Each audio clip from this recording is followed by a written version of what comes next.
గత 6 రోజులుగా అండమాన్ నికోబార్ దీవుల్లోని పోర్ట్ బ్లెయిర్‌లో తెలుగు ప్రజలు పెద్ద ఎత్తున నిరసన తెలియజేస్తున్నారు.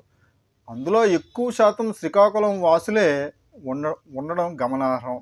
కారణం ఏమంటే, ఒక మహిళ అనారోగ్యంతో హాస్పిటల్‌కి వెళ్ళిన వెంటనే చికిత్స చేయకుండా కొన్ని గంటలు తర్వాత అక్కడ నర్సు ఇంజెక్షన్ ఇవ్వడము, ఆ ఇంజెక్షన్ కూడా వికటించడంతో పెద్ద ఎత్తున అక్కడ శ్రీకాకుళం వాసులు చేరుకొని నిరసనలు తెలియజేయడం జరిగింది.